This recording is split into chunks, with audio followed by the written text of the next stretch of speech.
This is Dinesh Gangasani. Welcome to my channel. Think about this.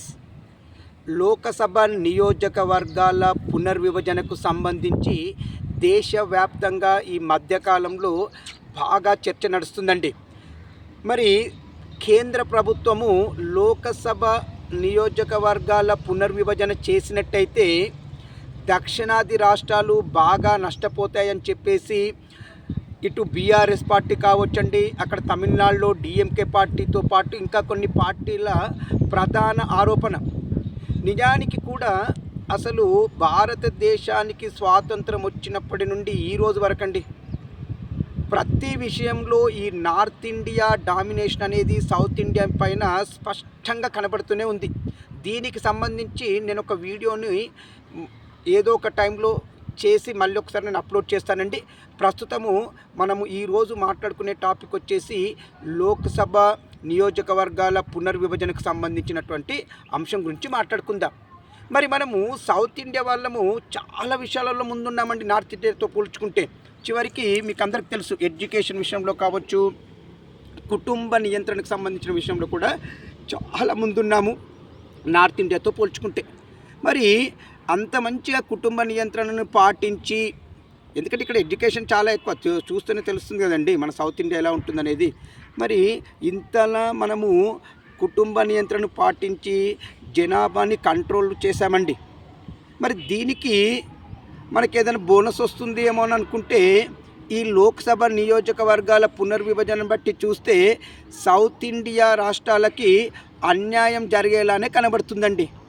పైకి చూడడానికి కేంద్ర ప్రభుత్వం అంటే ఇప్పుడు ప్రస్తుతం ఉన్నటువంటి నరేంద్ర మోడీ గారి ప్రభుత్వం వచ్చేసి సౌత్ ఇండియాకి అంటే దక్షిణ భారతదేశానికి ఎలాంటి నష్టము జరగదని చెప్తున్నప్పటికీ గుర్తుపెట్టుకోండి దక్షిణ భారతదేశ ప్రజలారా, ఇది ఏ విషయంలోనైనా ఈ నార్త్ ఇండియన్స్ మన సౌత్ ఇండియన్స్ని డామినేట్ చేస్తూనే ఉన్నారు. చాలా విషయాలను మనం మోసం చేస్తూనే ఉన్నారు. ఈ విషయంలో వాళ్ళు ఎన్నో చెప్తూనే ఉంటారు. కానీ నేను చెప్తున్నాను వినండి, ఈ లోక్సభ పునర్విభజనకు సంబంధించి నియోజకవర్గాల పునర్విభజనకు సంబంధించి ఇందులో కూడా మనకు ఫైనల్గా అన్యాయమే జరగబోతుంది అనేది నా అభిప్రాయమే కాదండి, చాలా పార్టీల అభిప్రాయం కూడా అదే. దీన్ని ముఖ్యంగా సౌత్ ఇండియాకు చెందినటువంటి బీఆర్ఎస్ పార్టీ కావచ్చు, డిఎంకే పార్టీ కావచ్చు, మరికొన్ని పార్టీలు బాగా వ్యతిరేకిస్తున్నాయండి. ఒకవేళ మీరు జనాభా ప్రకారం చేస్తే మాత్రము సౌత్ ఇండియాతో పోల్చుకుంటే నార్త్ ఇండియా గణనీయంగా పెరుగుతాయి. అందుకే రీసెంట్గా కొన్ని రోజుల క్రితము తమిళనాడుకు చెందినటువంటి ముఖ్యమంత్రి స్టాలిన్ గారు ఒక ప్రతిపాదన చేశారు. మీరు ఇప్పుడు 543 సీట్ల నుండి 848కి పెంచినా ఇంకెంతకు పెంచినా ఇక్కడ సౌత్ ఇండియాతో పోలిస్తే నార్త్ ఇండియాకి సంబంధించిన సీట్లే ఎక్కువ మెరుగవుతాయి తప్పించి సౌత్ ఇండియాకి వచ్చే సీట్లు అనేది చాలా చాలా తక్కువగానే ఉంటాయి.